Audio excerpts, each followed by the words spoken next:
Everyone is afraid of throwing their life away just like that. When you start thinking you have seen enough in this world, something far more disturbing is waiting for you. Hello and welcome, our dear curious heads.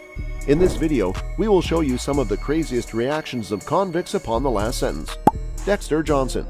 The white shirt man, sitting there in grief and disbelief, is a 19-year-old named Dexter Johnson. Dexter is convicted and sentenced to death for the murders of two teenagers in June 2006. Dexter is no normal 19-year-old. He is brain damaged and intellectually impaired and has been diagnosed with schizophrenia.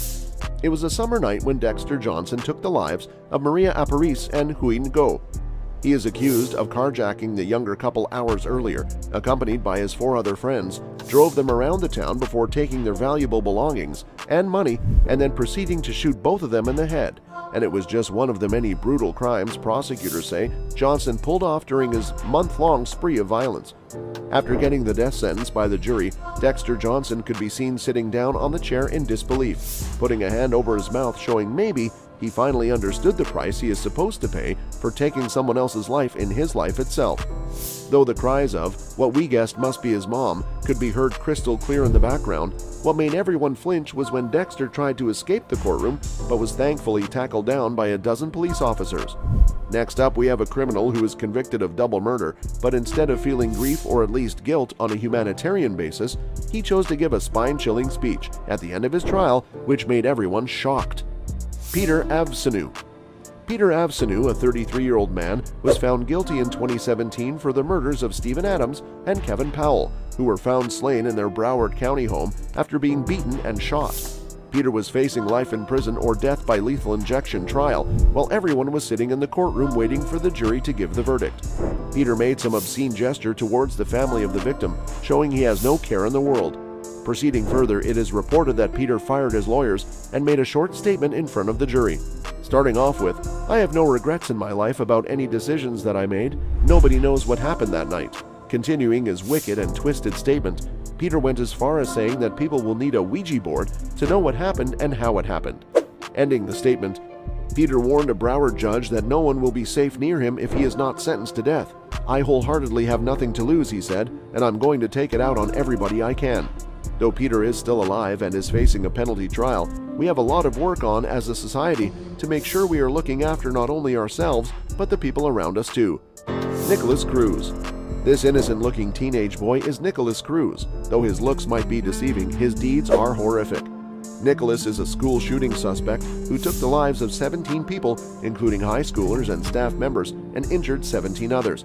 The incident took place on 14 February 2018, when Nikolas opened fire at Marjorie Stoneman Douglas High School in the Miami suburban town of Parkland, Florida.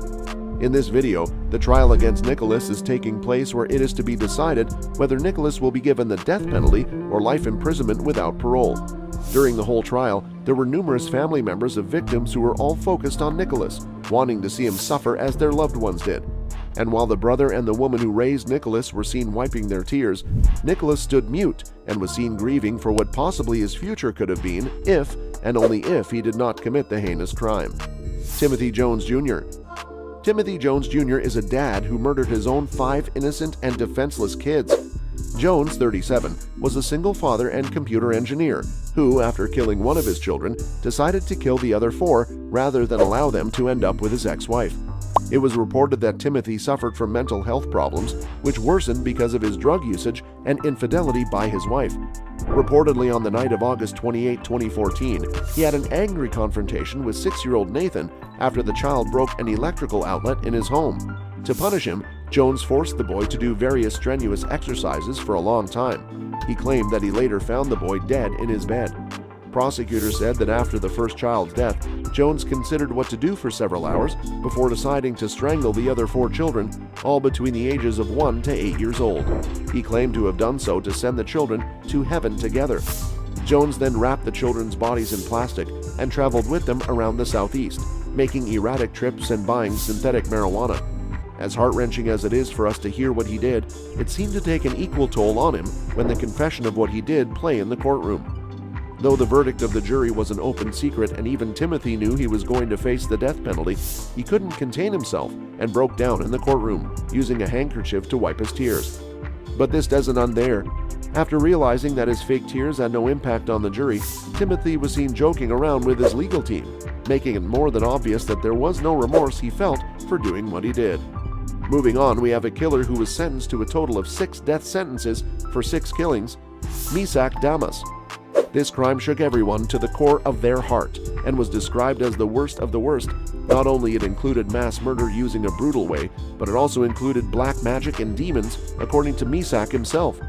On September 19, 2009, a cloud of unimaginable violence and darkness shrouded the city of Naples. Mesac Damas had murdered his wife, Gerline, and their 5 children, slicing their throats with a fillet knife in their North Naples townhouse. After destroying his own family, Damas fled to Port-au-Prince, Haiti, where he was born and raised, but authorities located him days later. Back to the hearing, as twisted as the crime was, the hearing and trial had even more drama included. From the start of the clip, Mesac could be heard yelling and screaming hallelujah, which escalated to him groaning and screaming some incoherent stuff. Damas pleaded guilty to the killings and was sentenced to death. As a result, the hearing is the only opportunity for Damas to fight for a punishment other than the death sentence, and he made sure to put on a good show for everyone to enjoy. Though he confessed to the murders, he blamed his mother-in-law for voodooing his ass and casting a bad spirit in him. Not stopping here, throughout his jail time and court appearances, Damas maintained a focus on God and religion and spirits and demons, a tense mix of evangelical Christianity and traditional Haitian voodoo.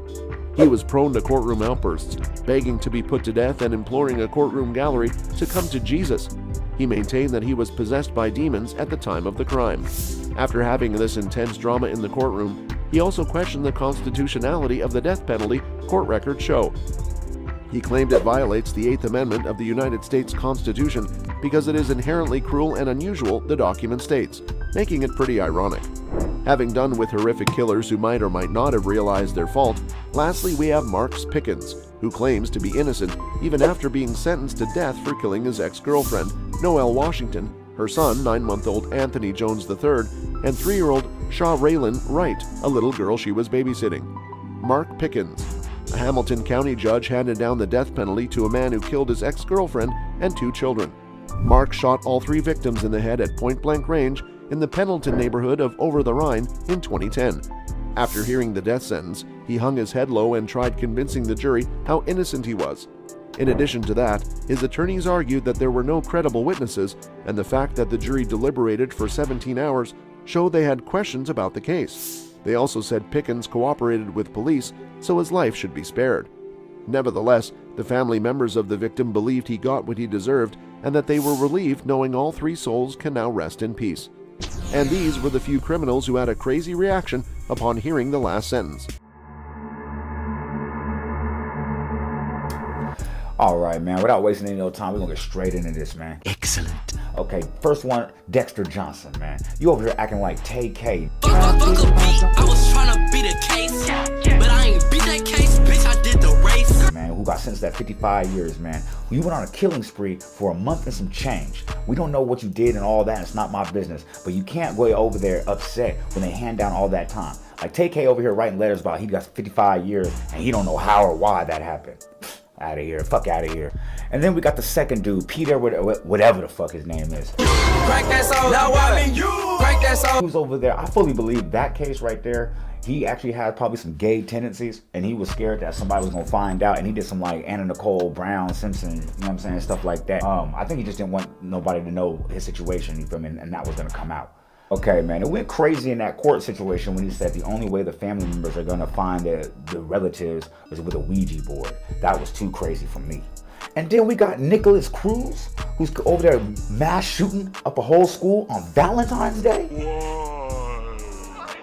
What's wrong with this dude right here, man? You feel me? Like, the only thing that was more sad than that was actually watching the whole army of family members that were there, that their family members got justice for the whole situation. I don't even know what to say about that. That was just mean. Now, coming in at number 4 on this piece of shit list. That was good, wasn't it? Of everybody who should have thought about self-deletion before they thought about killing somebody else is Jones, man. This man was a father of 5 that killed one of his kids because his wife cheated on him. Now, come on, bruh. Come on, man. And then, after you killed the first one, then you killed the other kids, you know what I'm saying, because you wanted them all to go to heaven together. Then you went to court talking about you had mental illness. Now come on, man, you wasn't claiming no mental illness instabilities but until you did this crime right here. So don't start all that right now. Death penalty his ass too. And then we got number 5 on the list, man. Mrs. Damas, or whatever you want to call himself. And he reminded me of Ron O'Neal. That we are under some of the most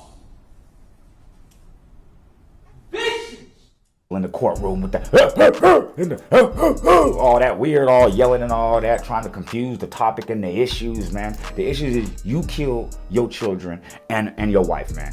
Feel me? That's it. Get them out of here. And to cap off this piece of shit list, man, we got Mark Pickens. What do you want to call this mother? Man, yeah, you was a Mark, bro. You was a Mark, bro. Okay, you killed your girlfriend and her 2 kids. Not even your kids. Like, you know what I'm saying? What? Come on, bro. What's going on? Because she wanted to break up with you? What, maybe ask you to kick in on some rent? Like, what's going on, man? Big T gang, man. Thank you for tuning in on this one, man. I know there's 10 other streamers doing it like me, but Fuck that, little 10. I'm maxed out.